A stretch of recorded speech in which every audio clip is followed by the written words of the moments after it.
Hello friends, हमारे YouTube channel में आपका स्वागत है।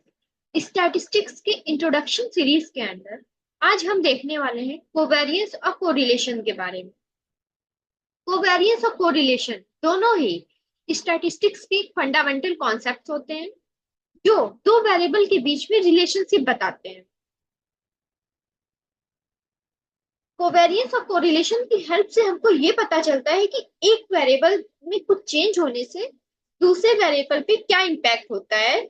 स्टैटिस्टिक्स के इस कॉन्सेप्ट की हेल्प से जो हमारे रिसर्चर्स होते हैं या फिर एनालिस्ट होते हैं, वो डेटा में छिपे हुए पैटर्न को और ट्रेंड को पता लगाते हैं। तो चलिए देखते हैं कि इनकी डेफिनेशंस क्या हैं। जब हम कोवेरियंस की बात करते हैं, कोवेरियंस दो रैंडम वेरिएबल के ज्वाइंट वेरिएबिलिटी को मेजर करता है कि दो वेरिएबल के बीच में रिलेशनशिप कैसा है, और अगर वो सेम डायरेक्शन में या फिर अपोजिट डायरेक्शन में एक दूसरे से रिलेटेड है। कोवेरियंस जो है वो हम डेटा के लीनियर डायरेक्शन को लीनियर रिलेशनशिप की डायरेक्शन को मेजर करने के लिए यूज होता है। यानी कि हमारे पास जो दो वेरिएबल्स होते हैं उनके बीच में अगर लीनियर रिलेशनशिप है तो कैसा रिलेशनशिप है, पॉजिटिव है और निगेटिव है, ये हमें कोवेरियंस की हेल्प से पता चलता है। कोवेरियंस का जो फॉर्मूला होता है, कोवेरियंस का फॉर्मूला होता है, अगर हमारे पास दो वेरिएबल्स हैं एक्स और वाई, तो एक्स और वाई अगर हमारे पास दो वेरिएबल्स हैं तो covariance is equal to summation of X minus X bar into Y minus Y bar. इनके इस वैल्यू को हम डिवाइड करते हैं n माइनस वन से, जहां पर x और y हमारे दो वेरिएबल हैं, x बार और y बार इनके रिस्पेक्टिव मीन्स हैं, और n हमारे टोटल नंबर ऑफ ऑब्जर्वेशन होते हैं। इस फॉर्मूले की हेल्प से हम कोवेरियंस पता लगाते हैं। ये हमारे कोवेरियंस निकालने का मैथमेटिकल फॉर्मूला है। कोवेरियंस की जो रेंज होती है वो माइनस इंफिनिटी से प्लस इंफिनिटी के बीच में लाई करती है। अगर कोवेरियंस हमारा एक्स और वाई के बीच का निगेटिव आता है तो हम कहेंगे कि एक्स और वाई के बीच में निगेटिव रिलेशनशिप है, यानी कि एक के बढ़ने पे दूसरा घट रहा है। और अगर कोवेरियंस हमारा पॉजिटिव आता है तो हम ये कहते हैं कि दोनों के बीच में पॉजिटिव रिलेशनशिप है, यानी कि एक के बढ़ने पे दूसरा भी बढ़ेगा और एक के घटने पे दूसरा भी घटेगा। अब हम ये देखते हैं कि कोवेरियंस को स्टेप बाय स्टेप कैलकुलेट कैसे करते हैं। सबसे पहले हमें क्या करना है, अपने डेटा में से जो हमारे इंटरेस्ट के दो वेरिएबल्स हैं उनको सेलेक्ट करना है कि हम किन दो वेरिएबल्स के बीच में कोरिलेशन निकालना चाहते हैं। दोनों ही वेरिएबल का हमको मीन निकालना है, क्योंकि हमने फॉर्मूले में देखा एक्स बार और वाई बार की हमको जरूरत पड़ती है। तो हम इनके मीन फाइंड आउट करते हैं, और इन मीन को सबसे पहले हम क्या करते हैं, हर एक डेटा पॉइंट पे से माइनस करते हैं, एंड देन दोनों को हम मल्टीप्लाई करते हैं। जो हमारे पास दो सेट ऑफ डेविएशन बने हैं उनको हम मल्टीप्लाई करेंगे, और इनका इस प्रोडक्ट का हम सम निकालते हैं, और उस प्रोडक्ट के सम को हम डिवाइड करते हैं n माइनस वन से।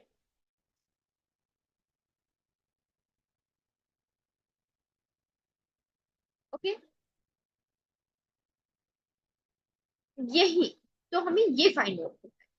अब जैसे हमने अभी देखा, स्टेप्स में देखा कि एक्स और वाई, हमने क्या किया, सबसे पहले मीन निकाला। तो हमारे पास पहले दो हमने वेरिएबल चूज किए हैं एक्स और वाई। यहाँ पर आई को वन से एन का मतलब है कि हमारे पास टोटल एन वेरिएबल्स, एक्स के अंदर में एन वेरिएबल्स है, X one X two X three and so on, and same Y के अंदर में भी हमारे पास एन वेरिएबल्स हैं, Y one Y two Y. तो हम क्या करेंगे, ईच वेरिएबल को हम मीन से डिवाइड करते हैं, यानी कि हमारे पास एक्स का एक सेट है, X one X two X three X N. तो इसका हम मीन जब निकालेंगे तो वो मीन हमारा कहलाता है एक्स बार। एक्स बार निकालने का फॉर्मूला क्या होता है, मीन का फॉर्मूला होता है summation of X I's divide by total number of observation, यानी कि N. Summation of X I divide by N is equal to X bar, ये हमें पता चल गया। सिमिलरली हमने वाई बार निकाल लिया, summation of Y I divide by N.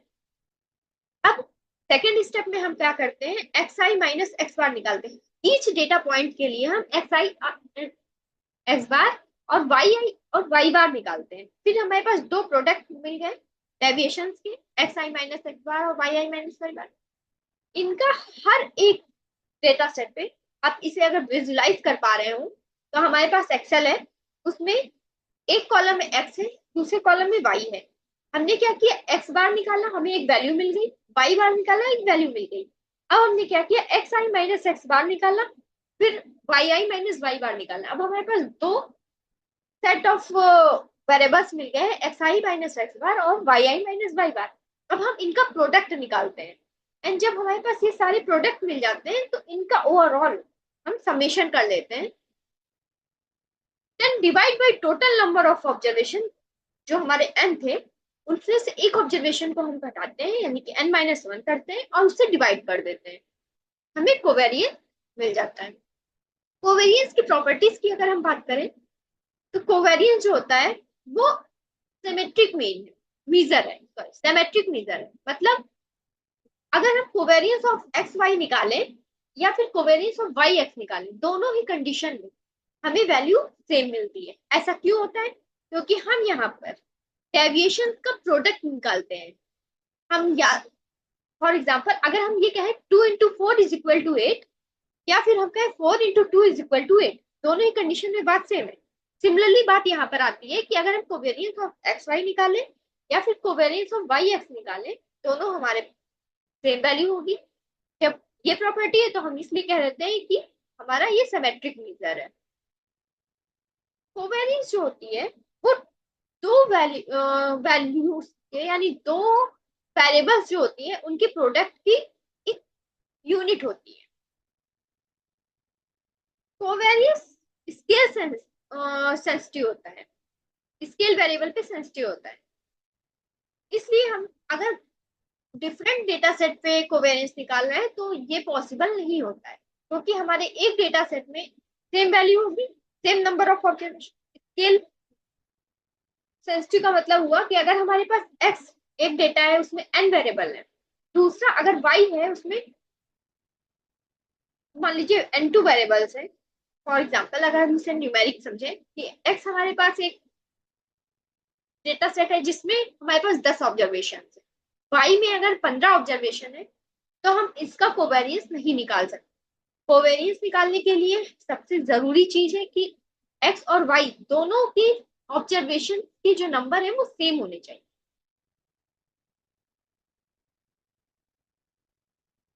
इसलिए हम ये कहते हैं कि ये कोवेरियंस होता है हमारा वो स्केल डिपेंडेंट होता है।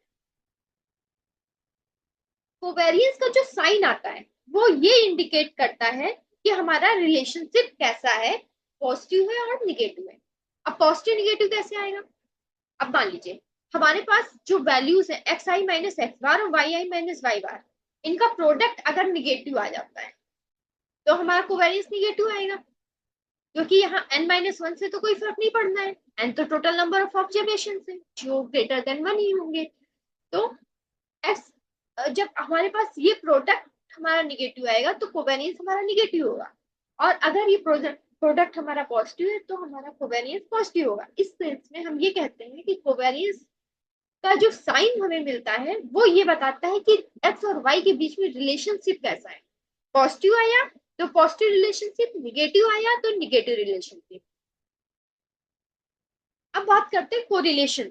हमने देख लिया कोवेरियंस, कोरिलेशन की बात करते हैं।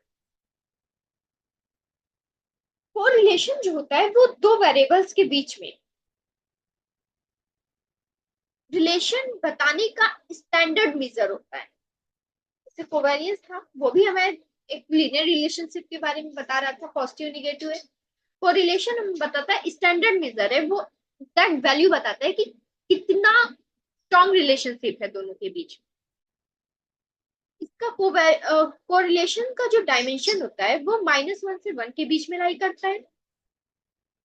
-1 का मतलब होता है कि परफेक्ट और निगेटिव लीनियर रिलेशनशिप है, जीरो इंडिकेट करता है कि दोनों वेरिएबल के बीच में कोई रिलेशनशिप एग्जिस्ट नहीं करती है, और वन इंडिकेट करता है कि दोनों वेरिएबल के बीच में स्ट्रॉन्ग पॉजिटिव रिलेशनशिप एग्जिस्ट करती है। फॉर्मूला जो होता है वो कोरिलेशन का, वो होता है sigma X Y divide by sigma X sigma of Y. यहाँ पर सिग्मा क्या है, स्टैंडर्ड डेविएशन है एक्स और वाई का, ठीक है। सिग्मा एक्स वाई मतलब standard deviation of X Y, sigma X मतलब standard deviation of X, sigma Y मतलब स्टैंडर्ड डेविएशन ऑफ वाई। अब स्टैंडर्ड डेविएशन निकालने के लिए फॉर्मूला क्या है, X I minus X bar into Y I minus Y बार। जो हमने कोवेरियंस के उसमें देखा था, हमने वहां पे भी देखा था x I minus X bar into Y I minus Y बार, तो वो हमारा एक्स वाई का स्टैंडर्ड डेविएशन ही था। अब यहाँ पे जब कोरिलेशन निकालते हैं तो उन एक्स वाई के स्टैंडर्ड डेविएशन को डिवाइड करते हैं इनके सेपरेट स्टैंडर्ड डेविएशन से।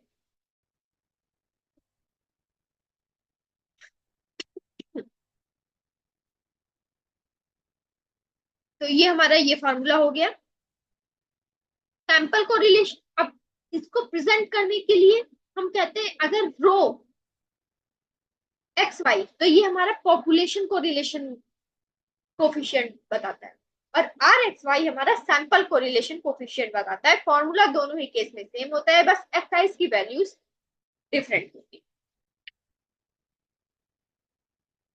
स्टेप्स देखते हैं कोरिलेशन के। सबसे पहले हम यहाँ पे भी हमको दो वेरिएबल्स आइडेंटिफाई करना है कि किनके बीच में हमें कोरिलेशन कैलकुलेट करना है। अब दोनों ही वेरिएबल का हमने स्टैंडर्ड डेविएशन निकालना है। कोवेरियंस के केस में हमने क्या किया था, मीन निकाला था, एवरेज निकाला था दोनों वेरिएबल का। यहाँ पे हमको क्या करना है, एवरेज तो निकालना, हमको स्टैंडर्ड डेविएशन निकालना है। अब स्टैंडर्ड डेविएशन निकालने के लिए हम फॉर्मूले में पुट करेंगे जो हमें मीन की हेल्प से ही निकलेगा, यानी कि हमको यहाँ पर डबल काम करना है, एवरेज भी निकालना है और स्टैंडर्ड डेविएशन भी कैलकुलेट करना है। 10, हम कोवेरियंस के प्रोडक्ट को स्टैंडर्ड डेविएशन से डिवाइड करते हैं। हमारे पास ये ये वैल्यू हमारी कोवेरियंस हो गई, इसको हम स्टैंडर्ड डेविएशन के प्रोडक्ट से डिवाइड कर देते हैं, तो हमारा कोरिलेशन कोफिशिएंट आ जाता है। तो हम कहते हैं कोरिलेशन कोफिशिएंट। ये हमारा बताता है कितना स्ट्रॉन्ग रिलेशन, मीजर क्या है, इंटेंसिटी क्या है, ये हमारे रिलेशनशिप की इंटेंसिटी को बताता है। कोवेरियंस बताता था कि रिलेशनशिप कैसा है, एसोसिएशन कैसा है दोनों में, पॉजिटिव निगेटिव स्ट्रॉन्ग, और ये हमारी इंटेंसिटी बता रहा है कितना पॉजिटिव है, कितना स्ट्रॉन्ग रिलेशनशिप। ओके, प्रॉपर्टी क्या है कोरिलेशन की, कोरिलेशन जो होता है ये डायमेंशनल क्वांटिटी होती है, जिससे हम डिफरेंट डेटा सेट में भी कोरिलेशन फाइंड आउट कर सकते हैं। कोवेरियंस के केस में हमें डेटा सेट सेम चाहिए होता था, बट कोरिलेशन हम डिफरेंट डेटा सेट में निकाल सकते हैं, क्योंकि यहाँ पे हमको अलग अलग स्टैंडर्ड डेविएशन निकालने। स्केल इंडिपेंडेंट होता है। स्केल इंडिपेंडेंट का मतलब है कि हमको वेरिएबल एक्स हमारे पास है, वेरिएबल वाई है, तो इससे डिपेंड, ये इससे कोई फर्क नहीं पड़ता है कि एक्स में टोटल नंबर ऑफ ऑब्जर्वेशन कितने हैं, वाई में कितने हैं, क्योंकि हमें ओवरऑल ऑब्जर्वेशन की बात यहाँ पे नहीं करनी है, हमें अलग अलग एक्स और वाई के लिए स्टैंडर्ड डेविएशन कैलकुलेट करना है। वहां हम क्यों नहीं कर सकते थे, क्योंकि वहां हमें टोटल नंबर ऑफ ऑब्जर्वेशन यानी n-1 से डिवाइड करना होता था। यहाँ पर ऐसा कुछ करना नहीं है, इसलिए ये स्केल इंडिपेंडेंट हो जाता है। अगर हम बात करें कोरिलेशन के इंटरप्रिटेशन की, तो कोरिलेशन कोफिशिएंट लीनियर रिलेशनशिप के मैग्नीट्यूड को बताता है, और इसका साइन बताता है डायरेक्शन के बारे में कि पॉजिटिव डायरेक्शन में ना निगेटिव, ये बता देता है कि इतनी इंटेंसिटी का रिलेशनशिप है, बट कैसा रिलेशनशिप है ये यहाँ पे भी हमको उसके साइन से ही पता चलता है। अब रिलेशनशिप देखते हैं कोवेरियंस और कोरिलेशन के बारे में। हमने कोवेरियंस देख लिया कि कोवेरियंस क्या होता है, फॉर्मूला देख लिया, कैलकुलेट करने का मेथड देख लिया। सिमिलरली हमने कोरिलेशन देख लिया, कोरिलेशन के फॉर्मूला देखा और उसको कैलकुलेट करने का मेथड देखा। और हम देखेंगे कोवेरियंस और कोरिलेशन के बीच में क्या रिलेशनशिप है। दोनों ही, कोरिलेशन जो होता है वो दोनों में फॉर्मूले का रिलेशन है, यानी कि फॉर्मूला एक की हेल्प से हम दूसरे को निकालते हैं। यहाँ पे इस मतलब कोरिलेशन जो है वो कोवेरियंस है, जिसको हम स्टैंडर्ड डेविएशन से, दो वेरिएबल के स्टैंडर्ड डेविएशन से डिवाइड कर देते हैं। ओके, स्केल इंडिपेंडेंट होता है, वाइल कोवेरियंस जो होता है वो सेंसिटिव होता है। कोरिलेशन स्केल इंडिपेंडेंट हुआ और वो डिपेंडेंट हुआ, स्केल सेंसिटिव हुआ। इंटरप्रिटेशन की बात करें तो दोनों ही हमारे साइन से इंटरप्रेट किए जाते हैं। अगर निगेटिव है तो निगेटिव रिलेशनशिप, पॉजिटिव है तो पॉजिटिव रिलेशनशिप, और अगर जीरो आ गया तो कहते हैं कोई रिलेशनशिप एग्जिस्ट नहीं करता है। अब मैथमेटिकल टर्म की अगर बात करें तो covariance is an absolute measure of degree which two variable move together over time relative to their individual mean। मतलब ये हुआ कि कोरिलेशन क्या है, वो दो वेरिएबल के बीच में एब्सोल्यूट रिलेशन बताता है कि वो दोनों अपने अपने मीन से कितना डेविएट कर रहे हैं टाइम, एक टाइम पीरियड में एक साथ कितना डेविएट कर रहे हैं, ये हमारा कोवेरियंस बताता है। और कोरिलेशन जो होता है वो एक कोफिशिएंट होता है जो रिलेशनशिप बताने के लिए स्टैंडर्ड मेजर होता है। अगर दोनों की मैथमेटिकल की बात करते हैं तो हम ये देखते हैं कि रो यानी कि कोरिलेशन कोफिशिएंट जो होता है वो कोवेरियंस और स्टैंडर्ड डिवीजन के प्रोडक्ट का रेशियो होता है। दूसरे इसमें हम ये बोल सकते हैं कि covariance is equal to correlation coefficient into standard deviation. ये दोनों ही फॉर्म में हम इसके रिलेशनशिप को मैथमेटिकल टर्म में बता सकते हैं। एप्लीकेशंस की बात करते हैं, कोरिलेशन और कोवेरियंस की एप्लीकेशंस क्या होते हैं। सबसे ज्यादा पोर्टफोलियो मैनेजमेंट में यूज होता है। कोवेरियंस और कोरिलेशन जो होते हैं वो पोर्टफोलियो में यूज होते हैं और प्रिडिक्टिव मॉडलिंग में यूज होते हैं। इसके अलावा बायो इन्फॉर्मेटिक्स में भी इनका यूज किया जाता है। If we talk about portfolio management, then covariance and correlation are used to measure the di- diversification benefit of the different assets in a portfolio. Well, in predictive modeling, correlation can be used to identify the most relevant predictor for a response variable in regression। यानी कि अगर जब हम regression analysis करते हैं, predictive modelling में regression analysis कर रहे हैं, तो कोरिलेशन जो है वो प्रिडिक्टर की तरह यूज होता है। वो हमारा टर्म यूज होता है, प्रिडिक्ट करता है हमारे मॉडलिंग को के फ्यूचर में क्या प्रिडिक्शन हम जो कर रहे हैं, हमारे ट्रेंड के बारे में प्रिडिक्ट करते हैं, या फिर जो इवेंट हमारा जिस इवेंट की हम स्टडी कर रहे होते हैं उसका वो इम्पोर्टेंट प्रिडिक्टर बताता है क्या, कोरिलेशन। और बायो इन्फॉर्मेटिक्स के क्षेत्र में कोवेरियंस और correlation gene expression pattern identify करने के लिए यूज किया जाते हैं। और अगर कोई नया बायोलॉजिकल रिलेशनशिप हो, दो वेरिएबल्स के बीच में होता है, यानी कि दो जीन्स के बीच में कोई नया रिलेशन बायोलॉजिकल रिलेशनशिप होता है, तो वो भी हमारा कोवेरियंस और कोरिलेशन की हेल्प से ही पता चलता है।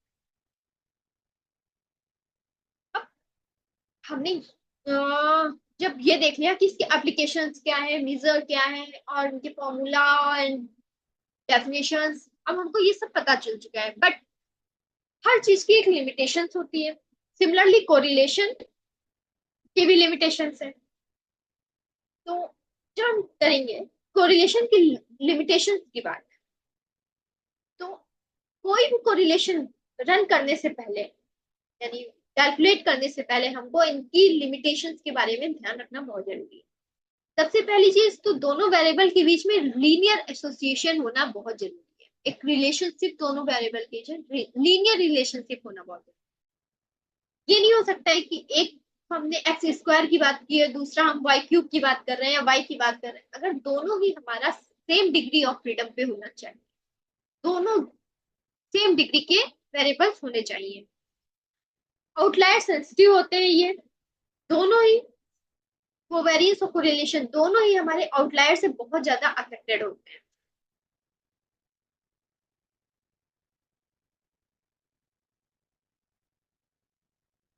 अगर हमें हमारे वेरिएबल्स के बीच में कैजुअल रिलेशनशिप है, तो हम उसे कोरिलेशन की हेल्प से नहीं निकाल सकते हैं।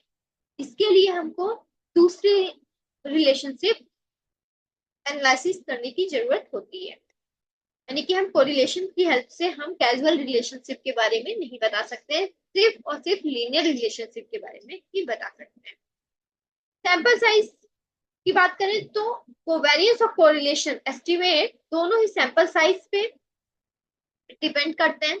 लार्ज सैंपल साइज अगर होगा तो हमें मोर रिलायबल रिजल्ट्स मिलते हैं। स्मॉल सैंपल साइज पे हमारा रिजल्ट जो होता है वो थोड़ा कम रिलायबल होता है।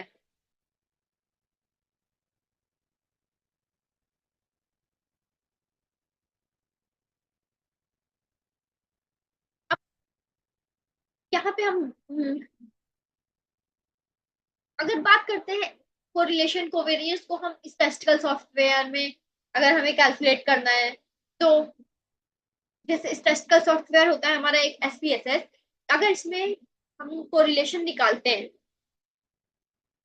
तो हमें स्कैटर प्लॉट से जो है उसको बताना पड़ता है। और उनके रिलेशनशिप जो होते हैं वो कभी कभी ऐसा भी होता है कि उनका बीच में नॉन लीनियरशिप, उनके बीच में रिलेशनशिप होती है, बट नॉन लीनियर रिलेशनशिप है। तो ये एक अप्रोप्रिएट स्टैटिस्टिक्स नहीं बताती है, क्योंकि लीनियर रिलेशनशिप जो होती है वो एक लाइन से ड्रॉ हो सकती है, बट जब हम उसको मेजर करते हैं नॉन लीनियर रिलेशनशिप को, तो यू शेप में और एन शेप में ये आती है, और ग्राफ जो होता है वो हमारा प्रीवियस, ठीक है, एक अप्रोप्रिएट ग्राफ हमें नहीं मिलता है। So thank you for watching this video, and अगर आपको ये थोड़ा इंफॉर्मेटिव लगता है तो प्लीज हमारे चैनल को लाइक करिए, शेयर करिए और सब्सक्राइब करिए, जिससे आने वाले वीडियोस तो नोटिफिकेशन आपको मिल जाए।